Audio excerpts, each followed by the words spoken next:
All right, so I've got the practice test pulled up.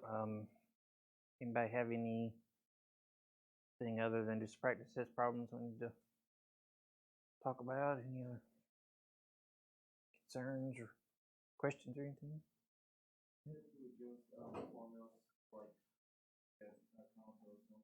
Yeah, like related rates and the geometry formulas. Yeah, I'll give you whatever you need on that. No, we were talking about derivative formulas. He's talking about geometry formulas. Oh, yeah, yeah. Yeah, no, it's okay. Yeah, what any kind of formula out of geometry I'll give to you. So it's calculus class, so I don't feel bad giving you a geometry formula. Okay. Yeah. You can focus memory efforts on derivatives, and then I'll give you the other stuff. Anything else you think of? Okay. Yeah, I feel pretty confident we can make it through these without any trouble, so we'll just work them in order and take our time. I think we'll be fine. So the bulk of the problem is just say find the derivative. We've got some tangent lines and one with a normal line, and then a couple related rates problems, but the vast majority is just applying the derivative formulas. Okay. So let's see, number one here is differentiate the function. It's just another way of saying find the derivative. Okay. So on that one, we don't need anything too fancy. Just really just one rule. What rule do we need? Power rule is all. Okay, so finding g prime on this one. The first one does throw a fraction in. Okay, so our old exponent was 2. We can multiply that by 7 over 6. And then subtract 1 from the exponent, get x. Next term, it's just 1 times 3. And then what about the derivative of the 13 part? It goes to 0. Yep. Yeah, on that one, since it's not too much trouble, we could call that 7 over 3. Yeah, so if you have a fraction to reduce, we can reduce those. But about all on that one.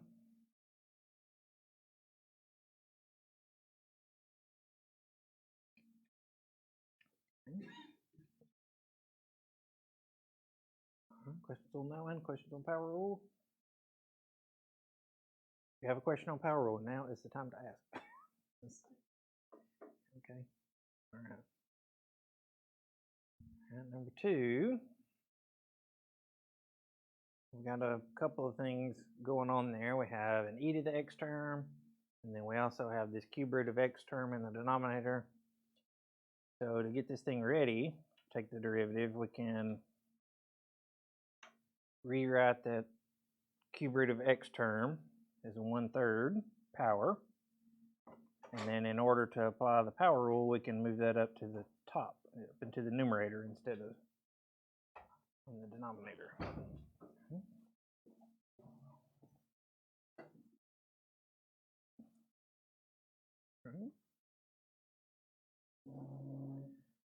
Then we can take the derivative. So 5 is just a constant, so one way of thinking about that is we can just hold on to the 5 and multiply it by whatever we get for the derivative of e to the x. And then the derivative of e to the x is e to the x. Okay, so we'll have 5 times e to the x. Okay.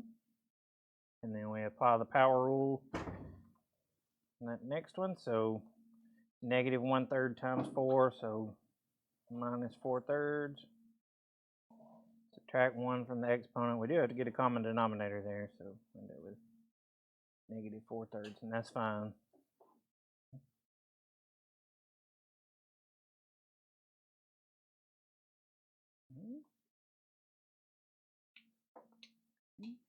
Questions on that one? Before we get We had like gone down one more like in the sign gates or in the question point, they like made us like go down one. That'd be fine. Here the clear down. so it'd make you like put this in the bottom. Is that what, yeah, that's okay if you do more. Yeah, that's fine. Yeah, that's weird. It made you do that because on the key it even has it this way, but on those step-by-step stuff, sometimes you don't never know what they're gonna do.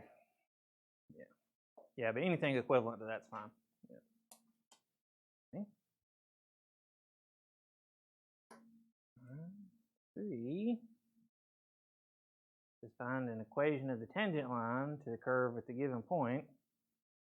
So the equation of our curve, 4e to the x plus x, and then the point where we want our tangent line is 0, 4. And this one. Okay. So just need to tie the two ideas together. Remember that the slope of our tangent line is going to be the same thing as our derivative. So we'll want to find y prime first. So again, 4e to the x, that's just 4 times e to the x. Okay. And then the derivative of x, what's that one? 1. Sometimes that trips people up. And, if you need to think about the power rule, think about it. It's exponent of 1 times coefficient of 1. Subtract 1 from the exponent, get x to the 0th, which is just 1. So we get 1. Here's the shortcut way of thinking about it. It's just the coefficient, which is 1. Okay. So there is our formula for the slope of the tangent line. Okay. We have an x and a y value. So our x is 0, so we can plug in here. Plug in 0. So the slope of our tangent line at the point 0, 4. So e to the 0th, what's that?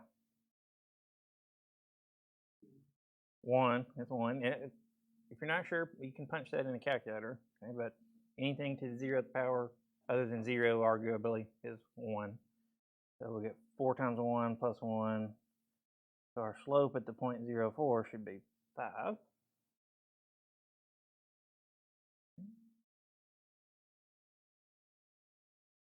And then to get our tangent line, I'm just doing point slope form.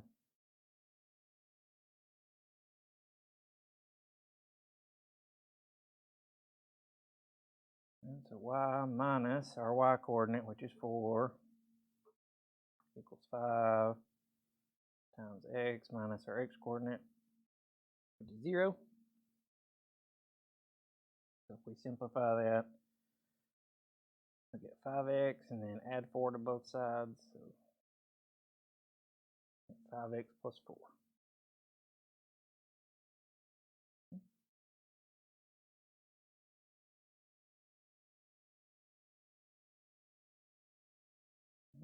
And there's nothing special about that one having e to the x in it. Okay?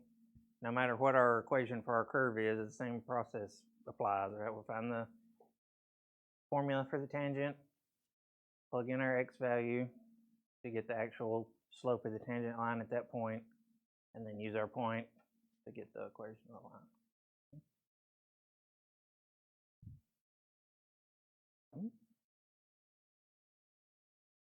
Questions on that one? Okay. Number 4, almost the same problem, we just have an extra step. Okay. This one wants the equation of the tangent line and the normal line. So the tangent line comes in kind of quasi-parallel to our curve and just touches at one point. And then what's the normal line again? Comes in perpendicular to the tangent line, that's right. Okay. So once we find the tangent line, it's easy to get the normal line. We'll remind ourselves when we get there. So start off the same way as the last one. We need to find the derivative. This one's a little bit messier because what do we need to find the derivative on this one? What rule? Product, yeah. And the way I'm thinking about it is I'm thinking about it like 4x times e to the x. Okay. A little bit small. So the order I do it in, I take the derivative of the first term, which is 4, times the second term, which is e to the x, plus the first term, 4x, times the derivative of the second term, e to the x. And I'm not going to worry about any kind of simplifying or anything, because all I really need is I need to know the value of this thing when my x value is 0. So I'm just going to plug in 0 for x. So 4 times e to the 0th plus 4 times 0 times e to the 0. That first term, 4e to the 0, what's that going to be? 4. Yeah, 4 times 1, so 4. And then the second term is 0, so we get 4. There's our slope. For the tangent line, do it just like we did the last one. So we'll have y minus 0 equals 4 times x minus 0. This one's pretty easy to simplify. We just get y equals 4x. And so that's our equation of our tangent line.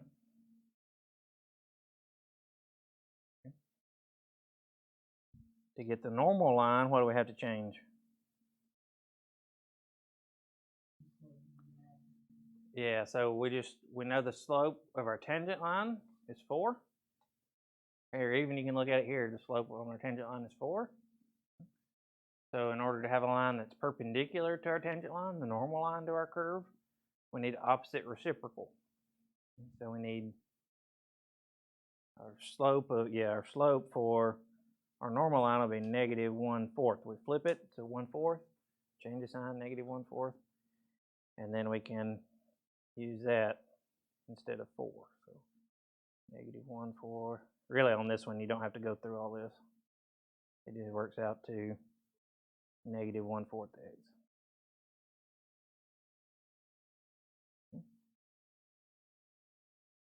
If our two coordinates were not zeros, then it would be more useful to use the point slope form.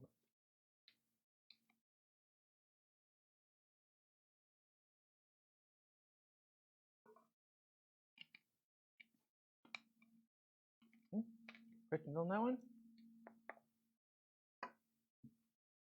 Okay. All right. Number 5.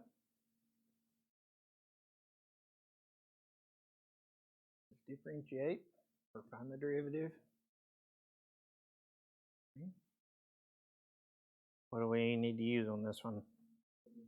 Quotient rule. Got a quotient, so use the quotient rule. So the order I do it in, I find the derivative of the top, 4x to the third, times the bottom, and then quotient rule is minus the top times the derivative of the bottom. So what's the derivative of our bottom on this one? Almost. Maybe 3x. Yeah. All right.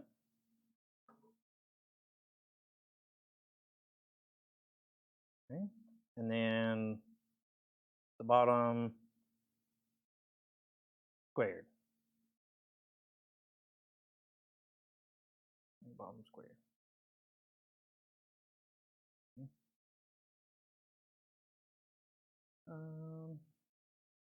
This one's not too bad to just distribute on the top, see if anything nice happens. So let's see, that's 8x cubed minus 4x to the 6th plus 3x to the 6th over 2 minus x cubed squared. So we combine like terms on the top, that'll be about good enough.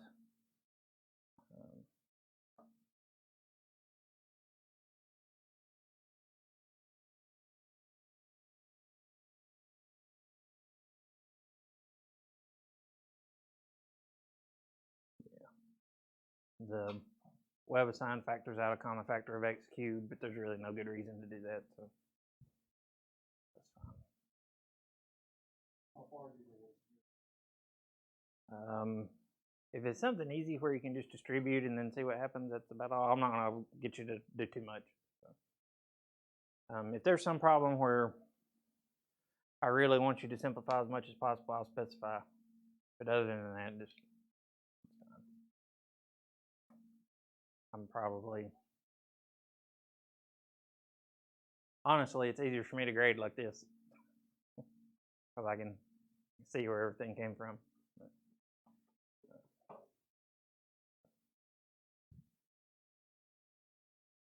I might have some that say don't simplify, and you just plug into the rule and leave it, and then I might have some that say simplify as much as you can.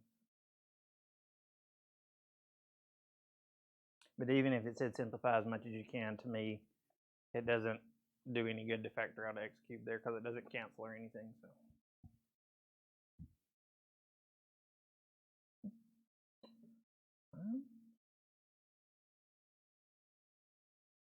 Other questions on that one? Hanging in there so far? Think so? All right, number 6. We got to find the derivative and the second derivative. So find f prime and f double prime.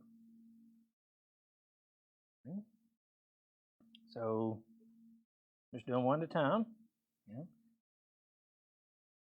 Remember, to find the second derivative, we're just taking the derivative of the derivative. So to find the derivative of our function on this one, what do we need to use? Yep, product rule again. I'm thinking about it like 4e to the x times cosine x. Okay. So derivative of the first one times the second one plus the first one times the derivative of the second one. So the derivative of cosine, negative sine. Starts with a c, so it's negative. And then here our motivation for making it, for simplifying, will be to make it less confusing for us to take the second derivative. So the only thing I'm going to do is just rearrange my minus sign on the second term.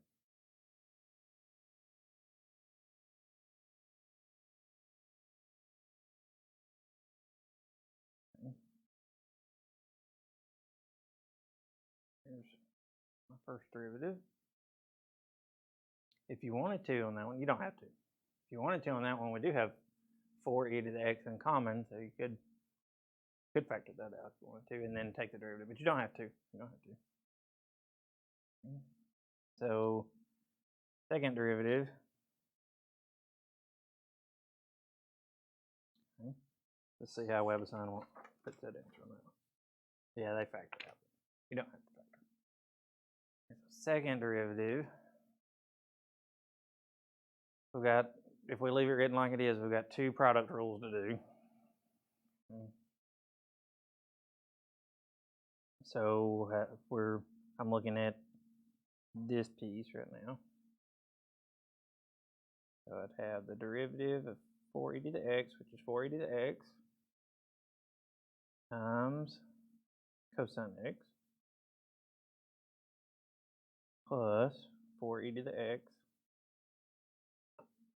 times the derivative of cosine x. It's probably looking pretty familiar. Negative sine x. Plus, now I'm looking at that piece. So here I've got negative 4e to the x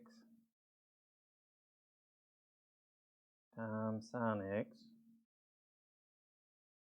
plus, or minus, if you want to do it, negative 4 e to the x. And then the derivative of sine x, cosine x.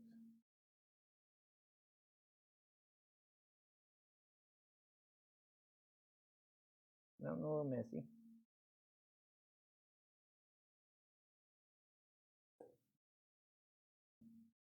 So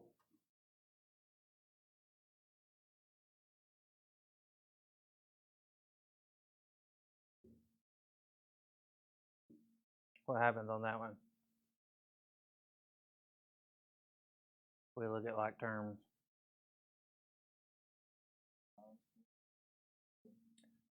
You gotta be careful because of that minus right there.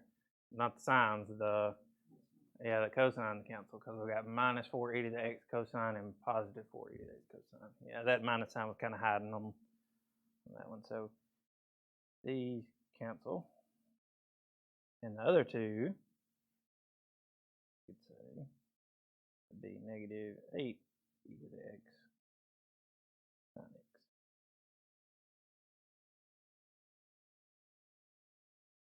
That's just combining like terms there. So nothing too serious.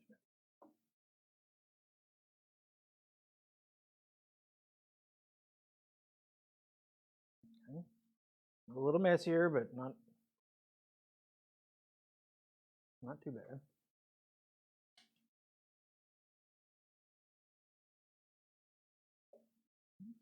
Questions on that one?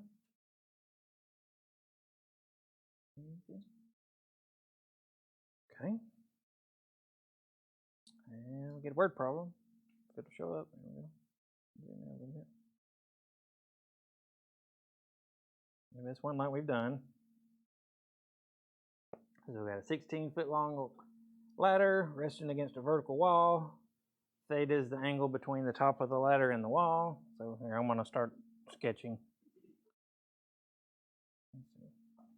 Here's my 16-foot ladder. And then my angle inside here is theta.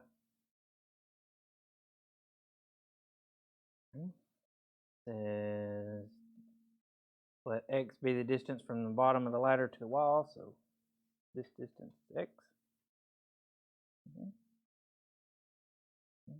The bottom of the ladder slides away from the wall. How fast does x change with respect to theta when theta equals pi over 3? Okay. So since we're looking for how fast x changes with respect to theta, it says we're looking for dx d theta. So we want the derivative of x with respect to theta. And then we can plug in theta equals pi over 3 after we get that. Okay. So thoughts? We got to come up with some equation for x in terms of theta. Yeah, so sine of theta, what would it be? The opposite over hypotenuse, so x over 16. So 16 sine theta is x. If we take the derivative with respect to theta, that'll give us dx d theta equals, so the derivative of 16 sine theta was the derivative of sine cosine, so we'll get 16 cosine theta. And we want to know the value when theta is pi over 3. So we want 16 cosine of pi over 3.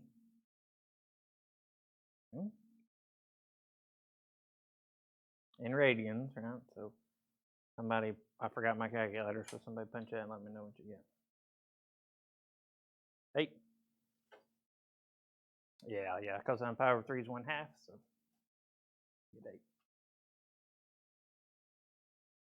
8. There's our answer there. The ladder's moving away at 8 feet per radian, which is not a very natural rate for most people. But 8 feet per radian.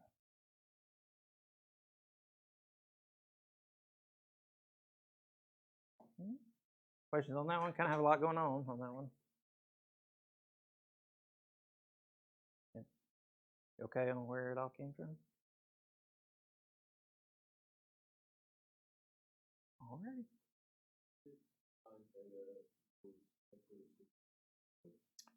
Cause sine, yes, yeah.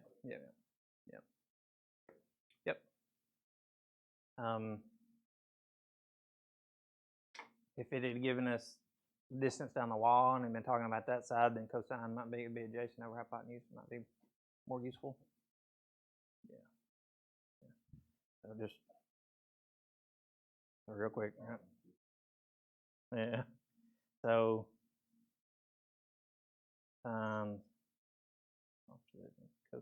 cosine adjacent over hypotenuse, and then tangent opposite over adjacent. Do you remember how you learned that? What did you learn to remember it? SOHCAHTOA?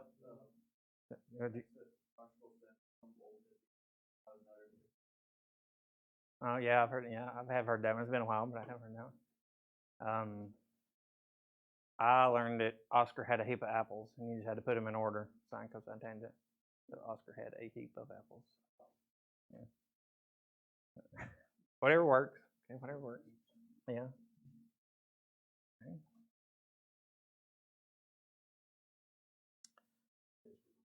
All right. Number 8 says find the derivative. We've got e to the tangent theta.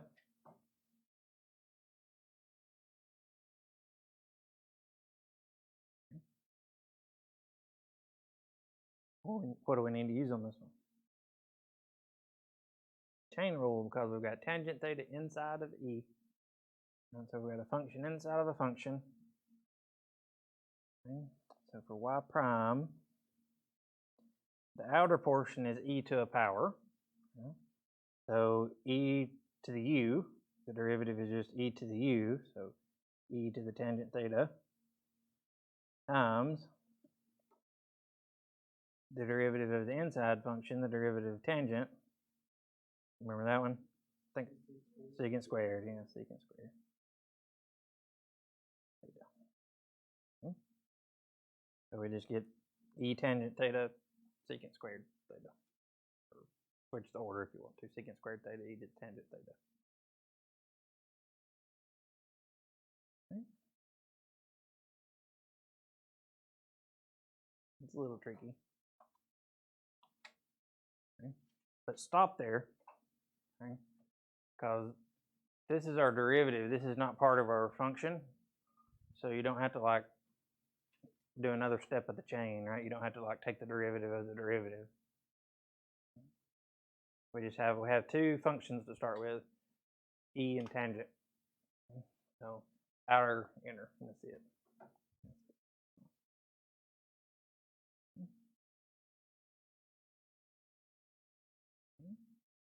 If we went another step, we would be taking the derivative of theta, which would just be 1.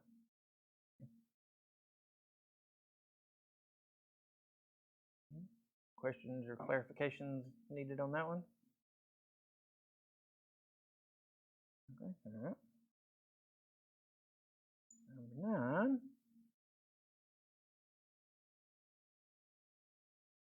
Want the derivative? What rule should we use? Chain rule again. So the outer function is the fourth power. Inner function is 5x to the 6th plus 4x to the 3rd. So we'll start by finding the outer derivative using the power rule. So multiply the 4 out front. Leave the inside part alone. Well, subtract 1 from the exponent, so we get 3. And then times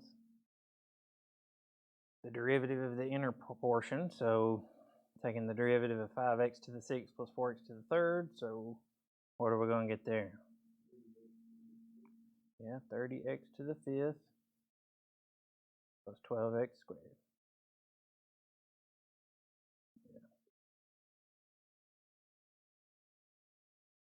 And that's fine. If we really wanted to, we could distribute the 4, so 120x to the 5th plus 48x squared times that other part.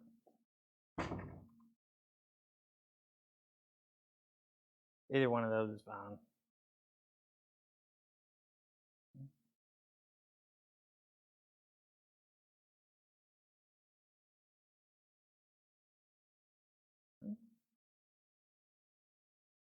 On that one? Good. If you don't see where something's coming from, speak up, okay?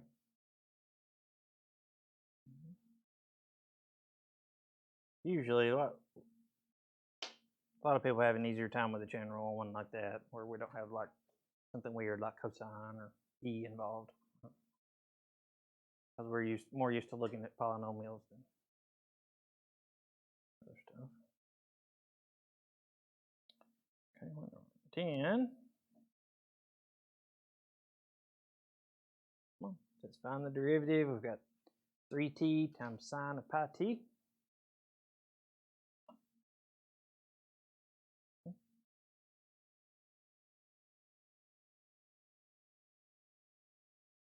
So what's our variable here? We're taking the derivative with respect to t. So that means the 3 and the pi are both constants. Okay. So the situation we're in, we have 3t times sine of pi t. Yeah, so product rule, and then if you're looking ahead down the road when we're doing the derivative of sine of pi t, we'll have chain rule. Okay, so start off thinking product rule. So the derivative of 3t is 3 times sine of pi t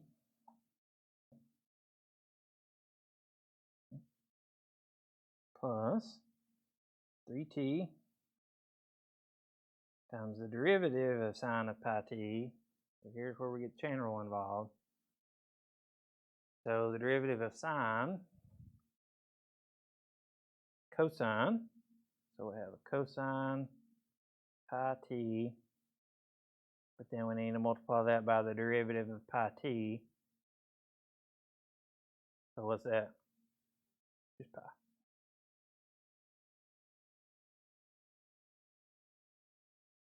Okay.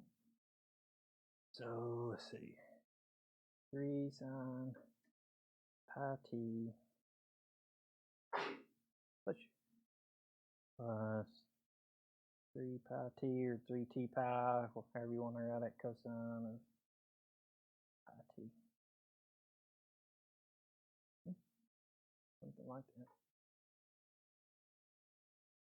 Again, if you're using the order the textbook gives the formula in, so yours is reversed, that's fine, no big deal.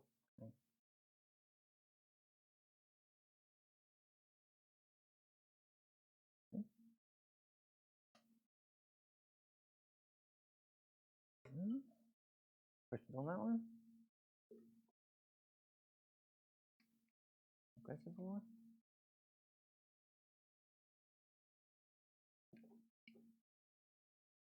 Okay. Coming up, we've got an implicit problem.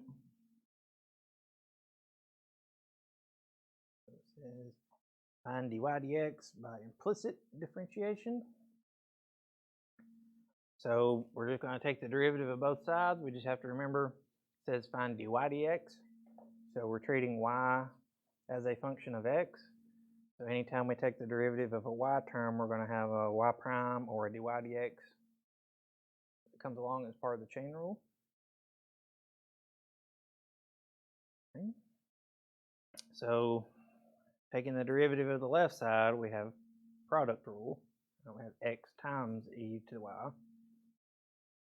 So derivative of x is 1. And then copy down e to the y plus x times the derivative of e to the y. So that's just e to the y, but then we got chain rules, so times y prime, or times dy dx, whichever way you want to write it.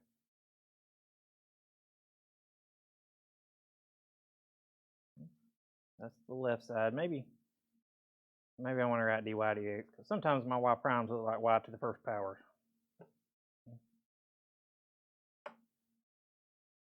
Right side's a little bit easier. Derivative of x is just 1. Derivative of y is just 1, except we have a dy dx.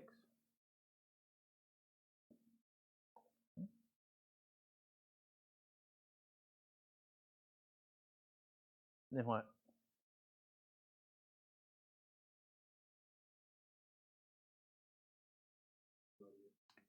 Yeah, remember our goal we want to solve, so we want to end up with dy dx or y prime, if you're using that, equals some expression. Okay? So since I use dy dx, I want to get all my dy dx terms on one side, everything else on the other side.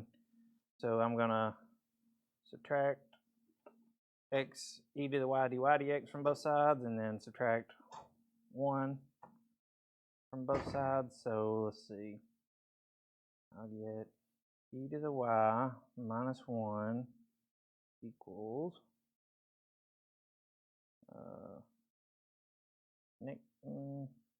maybe it would be better to do it this other way, but I'm doing it this way, I guess, so we'll go with it. Minus x e to the y dy dx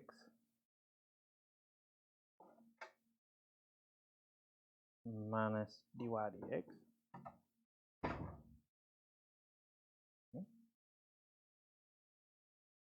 You could move it all over to the left if you wanted to. I don't really know why I moved it this way.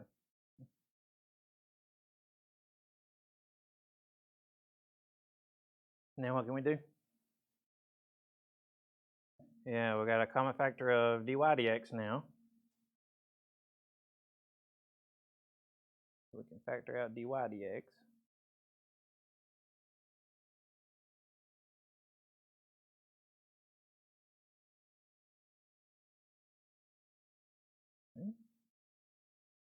And then divide by whatever is with the dy dx. So final answer here, dy dx equals e to the y minus 1 over negative x e to the y minus 1. And if you moved it over the other way, your signs might be a little different, but it should be equivalent. You might have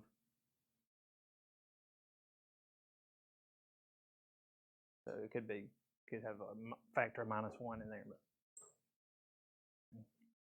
maybe. Questions on that one? Didn't do quite as many of those because they're long sometimes.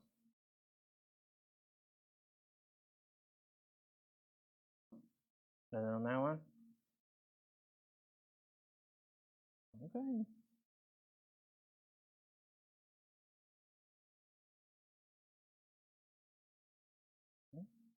Number 12. We'll find the derivative. We've got a natural log involved. And this one, we even have a natural log in the denominator, so that makes us have to think a little hard.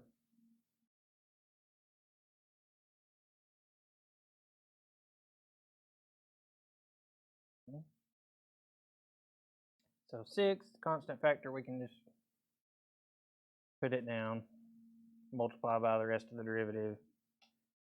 So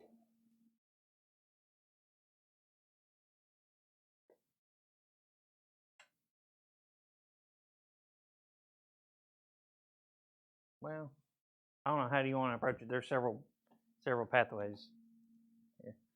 What are you thinking? You may got an idea? Could do quotient rule, yeah, because it is set up like a quotient. And we could do quotient rule. So if that's what you see. Yeah, product gets a little tricky because you have to do the -1 exponent, but you could do it. But if we're doing quotient, it's the derivative of the top times the bottom minus top times the derivative of the bottom all over the bottom squared.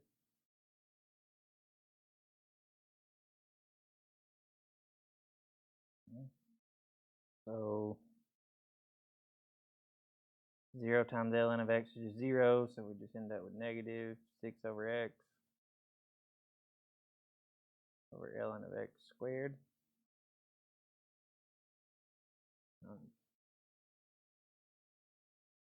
It's kind of ugly. Let's see what the...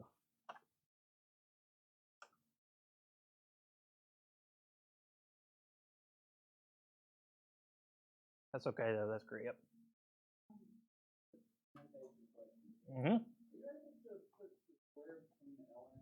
You could, yeah. So equivalently, you could say, well, if I get my pen to work here, sorry.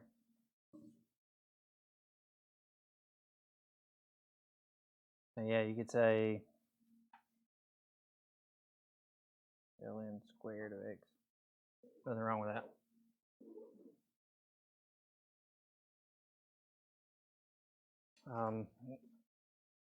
One other thing we could do, if we really wanted to get rid of the complex fraction, treat that like a 1 and then flip and multiply. So we would get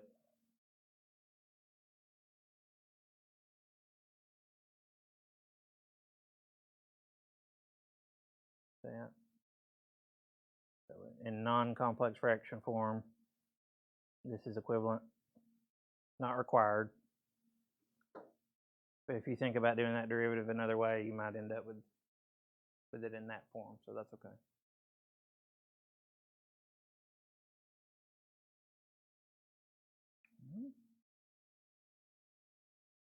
Okay. Questions on that one? A little messy because it was in the denominator, but it's not too bad. Okay. 13. Got another, what's the tangent line? First, we need to find the derivative.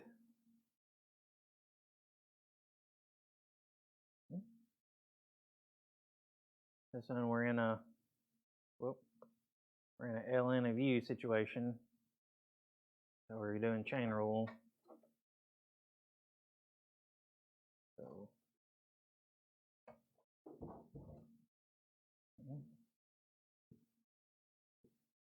So what's our derivative going to be? 1 over whatever's inside the natural log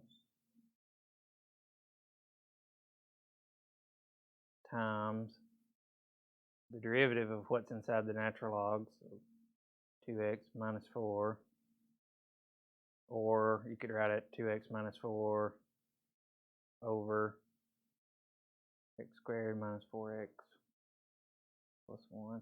Doesn't matter.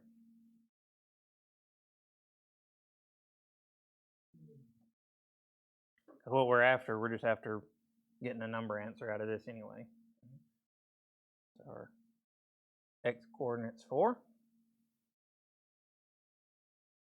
So 2 times 4 minus 4 over 4 squared minus 4 times 4 plus 1 So let's see, that's 4 over 1. 4 squared is 16, minus 4 times 4 is 16. So 0 plus 1. Okay. So our slope's 4. Our point's 4 comma 0. So y minus 0 equals 4 times x minus 4. So y is 4x minus 16. That's our tangent line.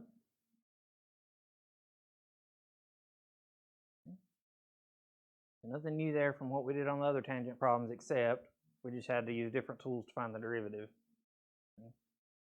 But, same idea.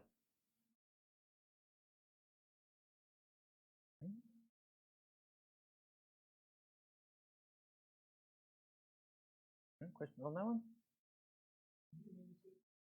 Did I skip 13? No, I didn't mean to.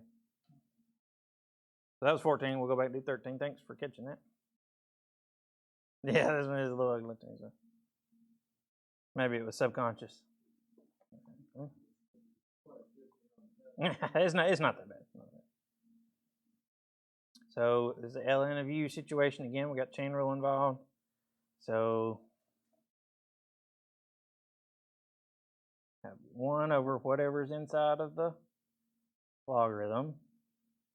1 over x times e to the negative 4x times the derivative of what was inside of the logarithm. This time that involves the chain rule. So, I mean product rule. So the derivative of x is 1. And then times e to the negative 4x plus x times the derivative of e to the negative 4x. We have a chain rule involved there. So yeah, this one is a little bit messy. So e to the negative 4x times the derivative of negative 4x. Negative 4. Okay. I'm guessing this one's going to clean up some. Let's see. So e to the negative 4x. Oh, I see why it's so messy. It's really not if we were started smarter. Okay, but we'll go ahead and do it this way. So e to the negative 4x. Yeah, yes, right. Minus 4x e to the negative 4x over x e to the negative 4x. We have a common factor of e to the negative 4x that'll cancel out. So that's 1 minus 4x over x.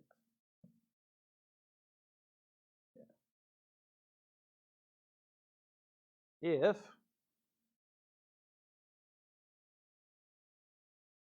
we had thought about the logarithm rules before we started,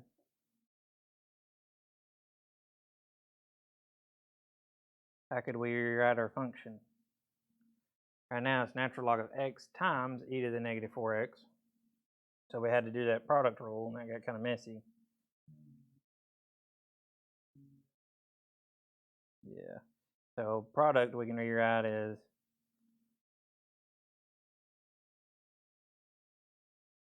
the sum of 2 logarithms. So on this one, ln of e, just leave us with negative 4x. Then taking the derivative of ln of x is 1 over x.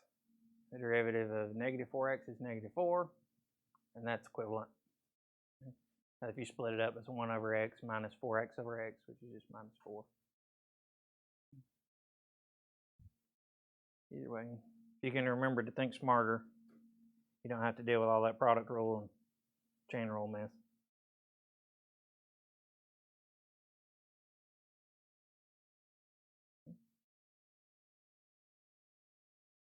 Yeah, no, I wouldn't have skipped that one on purpose because it's a nice one. Gives you some payoff for remembering the logarithm rules. Questions on that one?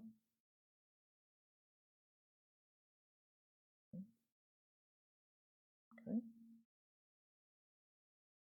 right, get some related rates.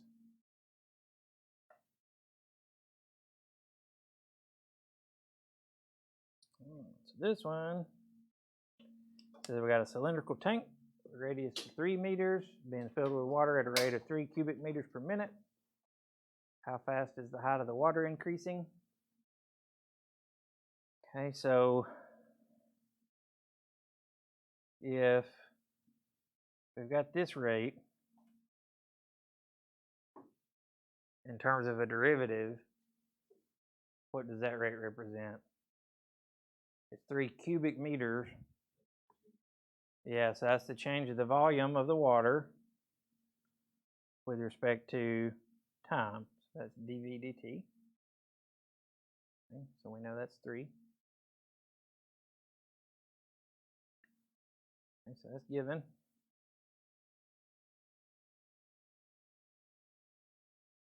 What we want to know how fast the height of the water is increasing. So yeah, we want dH dt. That's what we want. So we need some formula that relates the volume of the water to the height of the water level. Okay. So volume of a cylinder, it's a cylindrical tank. The volume of a cylinder, this is something I would give you. Okay. Pi r squared h.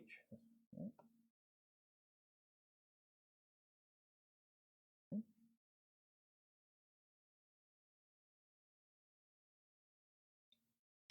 The issue we have on this one, this is the harder version of one of these that we did. The issue we have is we've got an R and an H. We would like to have it just in terms of H. Okay. So a little sketch might help.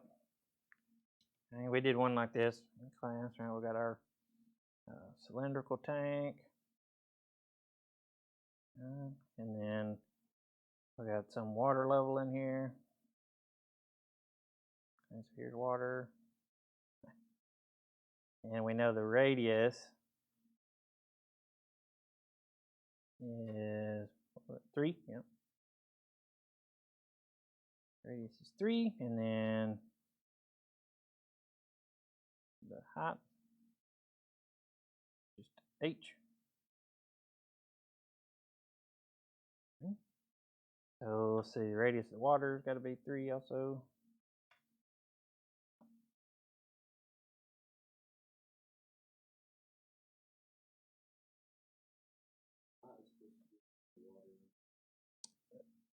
Yeah. Gotcha. Yeah, we don't care how tall the cylinder is, right?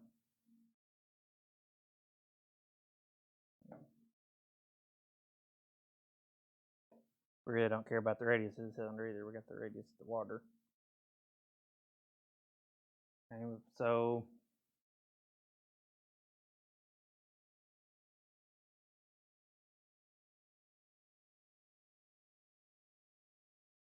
what else do we know? It says, gives us the radius, and then the radius is 3.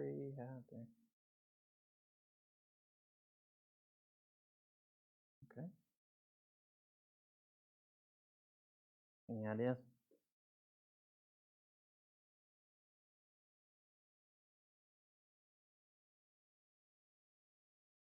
I got dots.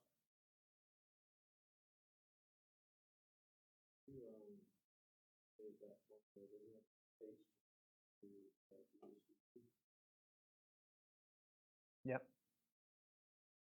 What do we know? But we'll have a dRdt term that pops up. Yeah, okay, yeah, you're right.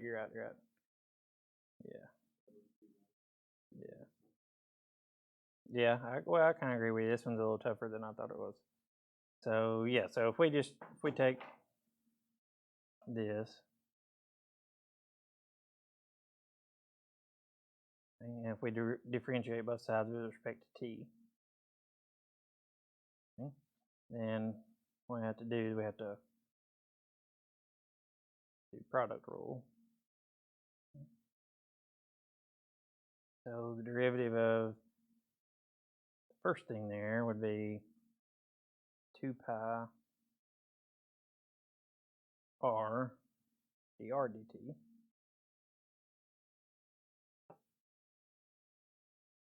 Okay. Times the second one plus pi r squared. My pen's acting up too. Pi r squared dh dt.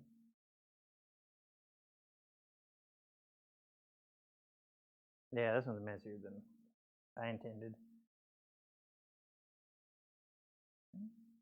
We can do it though. Yep. Yes, it is. Yeah. So radius is a constant. So dr dt, what's it going to be?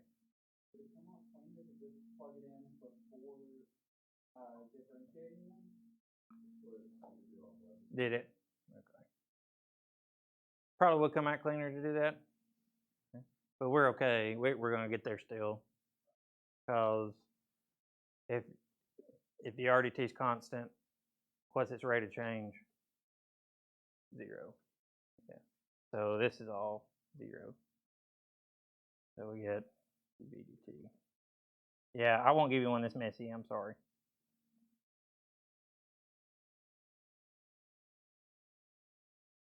I thought it was one like we did in class where you just looking at it, thought it was one where you could get it in terms of one variable. Okay, so dh dt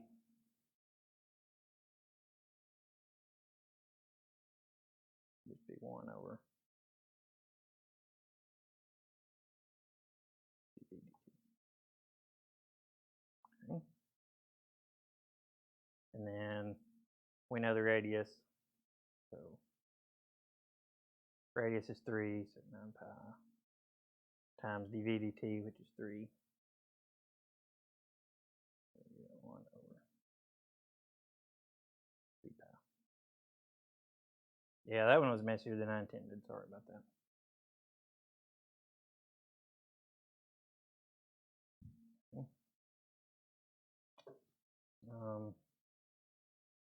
Just refer back to the few we did in class on difficulty level to expect on related rates. We got one more.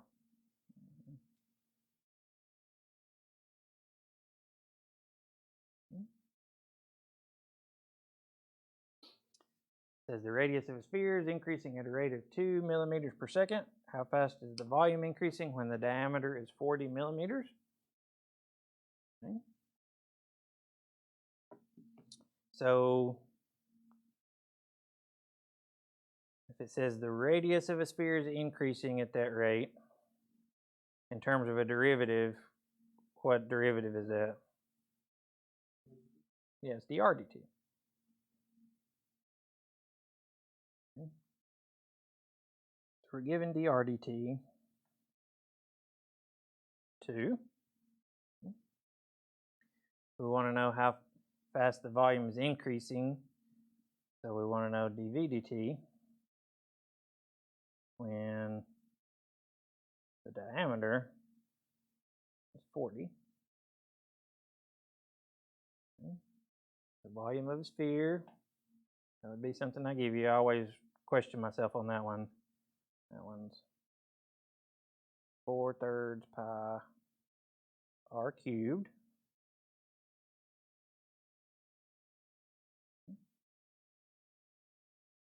So if we take the derivative of both sides, we get dv dt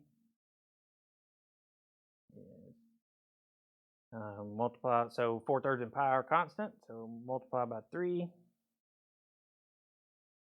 get 12/3 pi r squared. And then what? dr dt. Okay. So 12/3 pi is 4 pi. So 1 over 4 pi r squared. Oh no, we don't have to do that. Because we're looking for DVDT, so we just have to plug in. So 4 pi, we need r squared, but we want to know when the diameter is 40, so what's the radius going to be when the diameter is 40? 20, yeah, so 20 squared. And then dr dt is 2. So 400 times 8, so 3,200 pi.